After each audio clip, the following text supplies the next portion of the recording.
बिस्मिल्लाहिर्रहमानिर्रहीम। अस्सलाम वालेकुम गाइस, मैं हूं फैसल शहजाद और आप इस टाइम मेरे साथ मौजूद हैं मेरे YouTube channel coating with Faisal के साथ में। मैं उम्मीद करता हूं कि आप सब लोग खैरियत से हैं और इस चैनल से मुस्तफ़ीद हो रहे हैं। तो अगर आप लोग इस चैनल पे न्यू हैं तो काइंडली चैनल को सब्सक्राइब करें, वीडियो को लाइक करें और बेल आइकन का बटन प्रेस करें ताकि नेक्स्ट जो भी वीडियोस हो वो आपको उसका नोटिफिकेशन पहुंचे और आप तक वो इजीली पहुंच सके। तो गाइज, जैसा कि आप जानते हैं कि हमारा एक सेशन चल रहा है इंटरव्यू प्रिपरेशन का, कोटिंग इंस्पेक्टर के लिए, कोटिंग क्रू सुपरवाइज़र के लिए। तो उसी सेशन में ये हमारी जो वीडियो है ये उसका पार्ट 3 है। पार्ट 2 जो पहले 2 पार्ट हैं वो ऑलरेडी आप लोगों के साथ शेयर किए जा चुके हैं। ये पार्ट 3 है। ये वीडियो पार्ट्स में इसलिए अवेलेबल है ताकि आप लोगों को ज़्यादा लेंथी अगर वीडियो हो गई तो आपकी कंसंट्रेशन नहीं रह सकती, तो इसलिए इसको स्मॉल पार्ट्स में डिवाइड किया गया इन क्वेश्चंस को। और ये जो क्वेश्चन हैं ये काफ़ी मेहनत के साथ काफ़ी कोलीग्स से और एक 4-5 साल के एक्सपीरियंस से कलेक्ट किए गए हैं। तो अगर आप इन क्वेश्चंस की प्रिपरेशन करते हैं, अच्छे से प्रिपरेशन कर लेते हैं, तो ऑलमोस्ट आपकी इंटरव्यू का जो पासिंग रेट है वो ऑलमोस्ट 100% के करीब हो सकता है। तो गैस चलते हैं अभी हम अपने पहले क्वेश्चन की तरफ। Question 41 of part 3, what is the inlet outlet ratio of pressure in airless machine. ये हमारा सेकंड जो पार्ट था वो अब्रेसिव ब्लास्टिंग के रिलेटेड उसमें क्वेश्चंस थे, और पार्ट 3 जो है ये जनरली कोटिंग के एयरलेस स्प्रे मशीन के इक्विपमेंट को और कोटिंग एप्लीकेशन के रिलेटेड जो क्वेश्चन है उनको कवर करेगा। तो ये क्वेश्चन है कि इनलेट आउटलेट रेशो जो होती है प्रेशर की एयरलेस मशीन में वो क्या चीज़ होती है। तो इसका आंसर ये है कि an inlet outlet pressure ratio in airless machine is 1:45। हमारा जो एयरलेस पंप होता है उसके ऊपर एक वैल्यू मेंशन की जाती है एक्स के साथ में, X60 है, X45 है, X70 है। वो वैल्यू असल में ये चीज़ होती है कि अगर इनलेट उसकी रेशो 1 है तो आउटपुट में वो कितनी देगा। अगर किसी एयरलेस मशीन के ऊपर, पंप के ऊपर X45 लिखा हुआ है तो इट मीन्स कि अगर आप उसको 1 PSI प्रेशर देंगे तो आउटपुट में आपको 45 PSI देगा। जैसा कि हम जानते हैं कि हमारी जो प्रोडक्ट डाटा शीट्स होती हैं उसमें एप्लीकेशन प्रेशर मेंशन होता है 3000 PSI, 2800 PSI। तो ये प्रेशर गेजेस से हम लोग नहीं डिटरमाइन कर सकते, ना ही इतना प्रेशर गेज डिस्प्ले कर सकती है। तो ये एयरलेस पंप जो होते हैं ये असल में इसी पर्पज़ के लिए यूज़ किए जाते हैं। अगर आप X70 की एयरलेस मशीन यूज़ कर रहे हैं तो आपका रिक्वायर्ड प्रेशर 2800 है, तो आप अपने प्रेशर जो है जो सेट करेंगे मशीन के ऊपर वो 40 PSI होगा। मीन आप 40 × 70 आप करेंगे तो आपके पास 2800 आ जाएगा। तो ये असल में इनलेट आउटलेट रेशो होती है हमारे एयरलेस मशीन की, जिसके अकॉर्डिंगली हम अपना प्रेशर मेंटेन करते हैं। क्वेश्चन 42 है कि what is the procedure of mixing multi component coating. Multi component मतलब पार्ट ए होता है, पार्ट बी होता है, उसके बाद उसमें थिनर होता है। तो इन सब को मिक्सिंग करने की जो रेशो है, जो क्राइटेरिया है, जो सीक्वेंस है वो क्या होनी चाहिए। सबसे पहले आपने क्या करना है कि वेल एजिटेट करना है आपने अपनी कोटिंग को, या पार्ट ए है पावर मिक्सर के साथ में। अगर आपकी क्वांटिटी 5 लीटर से ज़्यादा है तो स्टैंडर्ड ये कहता है कि आपने मल्टी कंपोनेंट की जो कोटिंग है वो पावर मिक्सर से करनी है। तो सबसे पहले आप क्या करेंगे कि आपने पार्ट ए को पावर मिक्सर के साथ में अच्छे से होमोजीनियसली मिक्स करना है उसको, क्योंकि बाज़ का तो हैवी पार्टिकल्स होते हैं वो सेटल डाउन हो जाते हैं। तो उसको पार्ट ए को अच्छे से मिक्स करना है। फिर आप उसके अंदर थिनर ऐड करेंगे। ये आप इसमें आप एडजस्टमेंट कर सकते हैं कि आप पहले क्योरिंग एजेंट ऐड कर लें, जब वो अच्छे से मिक्स हो जाए सारा तो फिर आप थिनर ऐड कर लें, या आप थिनर पहले भी ऐड कर सकते हैं, तो इट्स अप टू यू। लेकिन सबसे पहले आपने पार्ट ए को ज़रूर अच्छे से होमोजीनियसली उसको स्टीर करना है। उसके बाद आपने थिनर डालना है। थिनर कितना ऐड करना है ये हम अपनी प्रोडक्ट डाटा शीट के अकॉर्डिंगली उसमें ऐड करते हैं। नेक्स्ट हमारा है question 43, what is the necessary weather condition to apply the coating. उसका आंसर है surface temperature should be at least 3 degree Celsius higher than the dew point temperature, कि हमारा जो सरफेस का टेम्परेचर है वो ड्यू पॉइंट टेम्परेचर से 3 डिग्री सेल्सियस कम से कम ज़्यादा होना चाहिए। अब ये हमें कहाँ से पता चलेगा कि सरफेस का टेम्परेचर कितना है, ड्यू पॉइंट टेम्परेचर कितना है? ये हमारे पास एक ड्यू पॉइंट मीटर होता है जिसको हम उसके ऊपर एक सेंसर लगा होता है, उसको अपनी सरफेस के साथ में जब हम इन कॉन्टैक्ट करते हैं, उसको टच करते हैं, तो वो हमें सरफेस टेम्परेचर भी बता रहा होता है, ड्यू पॉइंट टेम्परेचर भी बता रहा होता है, रिलेटिव ह्यूमिडिटी भी बता रहा होता है। तो उन सारे टेम्परेचर से हम अब इजीली ये चीज़ मॉनिटर कर सकते हैं कि हमारी सरफेस का टेम्परेचर जो है वो ड्यू पॉइंट टेम्परेचर से एटलीस्ट 3 डिग्री सेल्सियस ज़्यादा होना चाहिए। दूसरी, विंड स्पीड इतनी नहीं होनी चाहिए कि वो हमारे स्प्रे पैटर्न को अफेक्ट करे। तो ये कुछ वेदर की कंडीशन है जो हमने कोटिंग एप्लीकेशन से पहले देखनी है। During coating application, during what should be the appropriate distance between the spray gun and the equipment.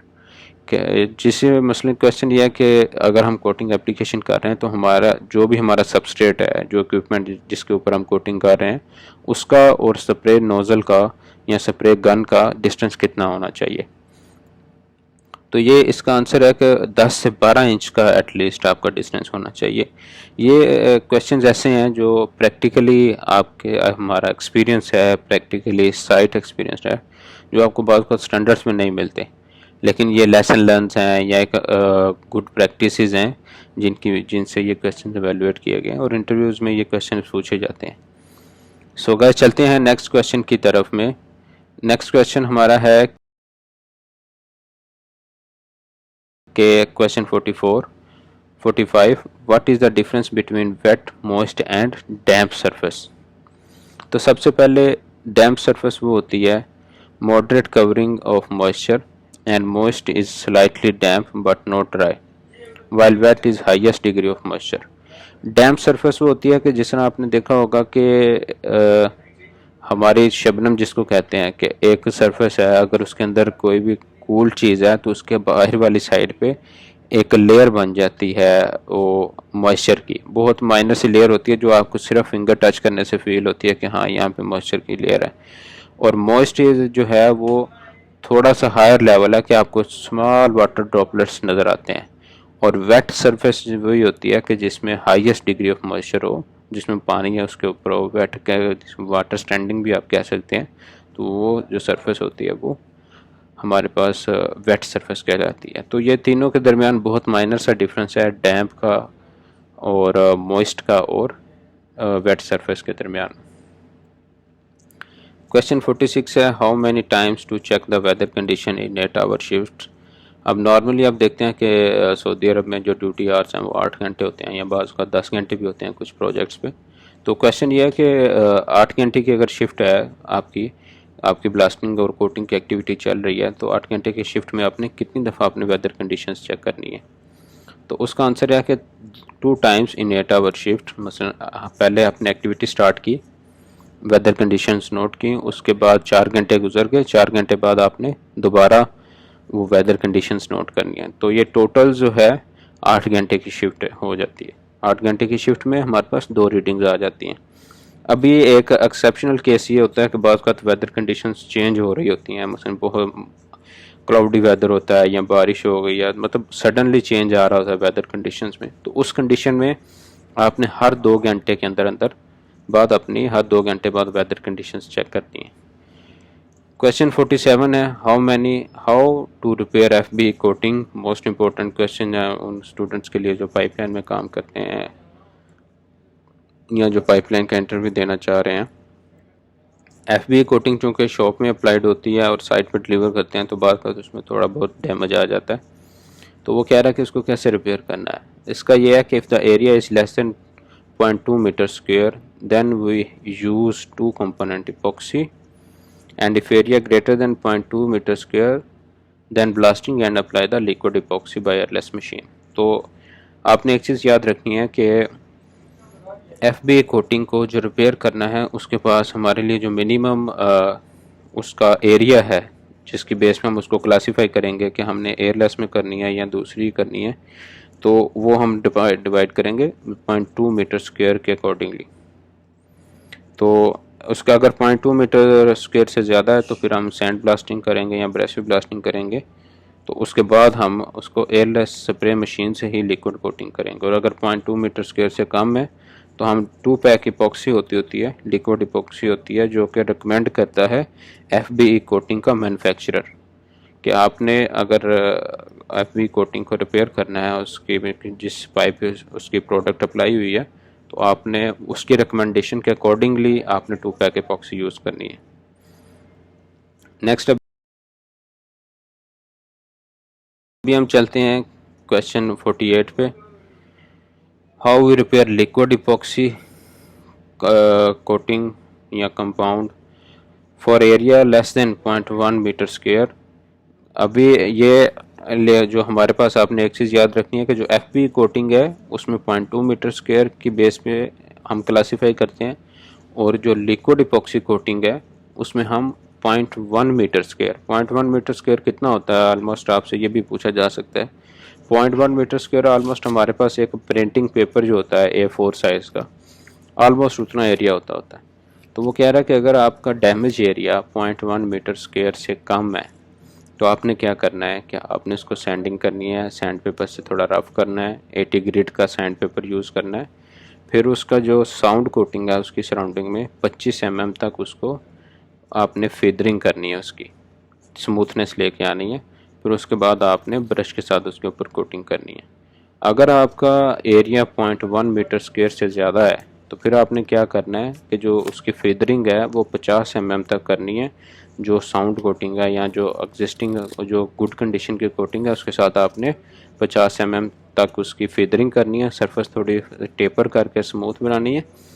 फिर उसके बाद आपने एयरलेस स्प्रे मशीन के साथ उसके ऊपर कोटिंग अप्लाई करनी है। तो next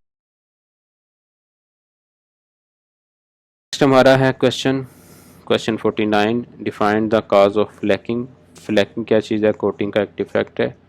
फ्लैकिंग is due to the improper adhesion between the substrate and the coating due to the low cleanness of the surface. मतलब ये भी आप कोटिंग का एक डिफेक्ट है। बाज़ का इंटरव्यू में पूछते हैं क्वेश्चन कि अगर आपकी surface preparation according to the requirement नहीं है या सरफेस प्रिपरेशन अच्छी नहीं है, सरफेस का क्लीननेस लेवल अच्छा नहीं है, तो कोटिंग का कौन सा डिफेक्ट आ सकता है? तो आपका आंसर होना चाहिए कि फ्लैकिंग, जो कि पुअर सरफेस क्लीननेस की वजह से हम फेस करते हैं। क्वेश्चन 50 है, define the cause of orange fail. ये सारे कोटिंग के डिफेक्ट्स हैं। ऑरेंज फेल का जो रूट काज क्या है, उसकी रीज़न क्या है? It is due to the improper poor application technique and addition of higher thinner than specified amount as per the technical data sheet। मतलब यह है कि अगर आपने जितनी हमारी प्रोडक्ट डाटा शीट में थिनर की रेशो लिखी हुई है उससे ज़्यादा हम लोग थिनर ऐड कर देते हैं, या पूर एप्लीकेशन टेक्निक है, जो एप्लीकेटर है उसके साथ उससे गन का जो स्प्रे पैटर्न है वो प्रॉपरली अप्लाई नहीं कर रहा, तो उसकी वजह से हमारे पास ऑरेंज फील का डिफेक्ट आता है। क्वेश्चन 51 है, define the cause of blisters. Blisters भी कोटिंग का एक डिफेक्ट है। ब्लिस्टर जो है वो hygroscopic salts present on the substrate absorb water from the paint to give blister. अब आपने पिछली वीडियोस में देखा था कि मैंने आपसे जिक्र किया था कि हम उसमें साल्ट कंटेमिनेशन टेस्ट करते हैं, कि साल्ट की रेशियो चेक करते हैं कितनी है, जो कि हमारे पास एक स्पेसिफाइड है कि 40 mg पर मीटर स्क्वायर से ज़्यादा नहीं होना चाहिए। अगर आपकी कंसनट्रेशन ज़्यादा है साल्ट्स की, आपकी ब्लास्टेड सरफेस के ऊपर आपने कोटिंग अप्लाई कर दी है, तो वो जो साल्ट्स हैं लोअर आपकी ब्लास्टेड सरफेस के ऊपर, वो पानी को एब्जॉर्ब करेंगे आपकी कोटिंग मटेरियल में से और हाइग्रोस्कोपिक ब्लिस्टर बनाएंगे या ब्लिस्टर बना के ब्लिस्टर का डिफेक्ट देंगे। तो गाइस नेक्स्ट हमारा क्वेश्चन है question 52। Define the cause of chalking. Chalking क्या चीज़ होती है कि ये डिग्रेडेशन है, ये भी कोटिंग का एक डिफेक्ट है, लेकिन ये एप्लीकेशन डिफेक्ट नहीं है, ये मटेरियल डिफेक्ट आता है कि degradation of paint binder due to the weathering of UV exposure. उसका क्या है कि वो कह रहा है कि हमारा जो कोटिंग का मटेरियल होता है उसके अंदर जो बाइंडर है वो उस पे जब सन लाइट या यूवी एक्सपोजर होता है तो उसके अंदर वो चाकिंग का वो डिग्रेड होना लग जाता है। फिर उस चाकिंग क्या होता है कि जब आप फिंगर को उसके ऊपर रब करते हैं तो वो पाउडर की साथ सूरत में आपकी फिंगर पे लग जाता है वो आपका जो पेंट मटेरियल है। तो इसलिए इसको कैसे ओवरकम कर सकते हैं? वो कह रहा है apply a suitable top coat with high resistance of chalking and UV ultraviolet resistance. इसको हम कैसे ओवरकम कर सकते हैं कि इसके हम फिर ऊपर टॉप कोट करते हैं जो यूवी रेजिस्टेंट होता है, अल्ट्रा वायलेट रेजिस्टेंस जिसके अंदर प्रॉपर्टीज़ होती हैं, तो वो वाला हम टॉप कोट अप्लाई कर देते हैं। क्वेश्चन 53 है, what is a grinding? Grinding is a coating fault occur due to low film thickness of the top coat, poor opacity and covering, poor power of top coat, strong color of primer undercoat। ये grinding क्या चीज़ होती है कि बाज़ का तो इसमें दो तीन इसके इश्यूज हो सकते हैं कि अगर आप अपना प्राइमर जो है या इंटरमीडिएट कोट जो है वो आप स्ट्रॉन्ग कलर का कर दिया है और उसके ऊपर आपने जो टॉप कोट अप्लाई किया वो लाइट कलर का है, या आपकी दूसरी रीज़न ये भी हो सकती है कि आपका जो आपने थिकनेस दी है टॉप कोट में वो थिकनेस बहुत लो है, जिसकी वजह से जो इंटरमीडिएट कोट है या प्राइमर जो है वो विजिबल हो रहा है आपके टॉप कोट में से, तो उस डिफेक्ट को ग्राइंडिंग कहा जाता है। तो गाइस चलते हैं हम नेक्स्ट क्वेश्चन 54 की तरफ। ये 4 पेंटिंग डिफेक्ट्स वो पूछ रहा है। जैसा कि मैंने बताया कि पार्ट 2 जो था वो मोस्टली कवर कर रहा था सैंड ब्लास्टिंग के जो क्वेश्चंस हैं, प्रैक्टिकल क्वेश्चंस हैं। इसी तरह पार्ट 3 जो हमारा है ये वो कोटिंग के क्वेश्चंस को डिस्कस कर रहा है। तो इसमें कोटिंग के डिफेक्ट्स का आपको इल्म होना बहुत ज़रूरी है, इसलिए ये जो चंद क्वेश्चंस हैं डिफेक्ट के रिलेटेड इनको ज़रूर आप अच्छे से याद कीजिएगा। इसके रूट काज क्या होती है, उसको कैसे हम कंट्रोल करेक्ट कैसे कर सकते हैं, या करेक्टिव एक्शन क्या होता है उनका, तो ये चीज़ आपको मालूम होनी चाहिए। अभी ये मोस्ट कॉमन डिफेक्ट हैं जो कोटिंग में आते हैं। सबसे पहले ड्राई स्प्रे है। ड्राई स्प्रे क्या है कि इनकरेक्ट स्प्रे एप्लीकेशन। मसलन क्या है कि आपकी स्प्रे एप्लीकेशन प्रॉपर नहीं है, गन का डिस्टेंस जो है वो आपके सबस्ट्रेट से वो आपने प्रॉपरली मेंटेन नहीं किया हुआ।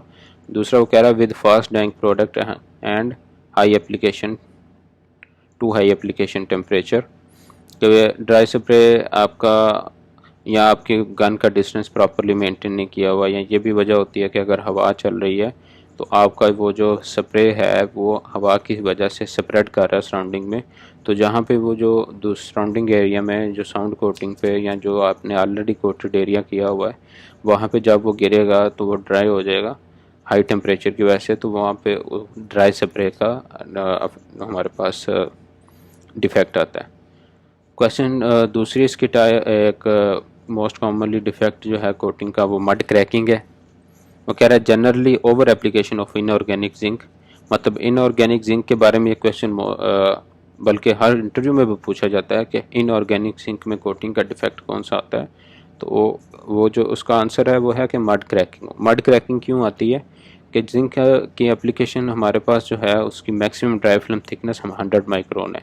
तो अगर आपकी थिकनेस 100 माइक्रोन से, या जो ये हमारे पास जैसे कि एक स्पेसिफाइड लिमिट है 100 माइक्रोन, तो स्पेसिफाइड लिमिट से ज़्यादा हमारी थिकनेस उसको दे देंगे तो उसके ऊपर वो मड क्रैकिंग आ जाती है, आपकी कोटिंग की फिल्म जो है वो क्रैक कर जाती है सारी, तो इसलिए उसको मड क्रैकिंग कहा जाता है। ऑरेंज पील जो है, orange peel failure of the paint film to flow out slowly caused by poor application technique. जैसा कि हमने पिछली स्लाइड में पढ़ा कि ऑरेंज पील का जो डिफेक्ट है वो पुअर एप्लीकेशन टेक्निक की वजह से होता है, या हम उसमें हाईली हमारी पेंट की जो विस्कोसिटी है वो ज़्यादा है, मतलब हमने उसके थिनर ज़्यादा ऐड कर दिया है, तो उसकी वजह से ऑरेंज पील का डिफेक्ट आता है।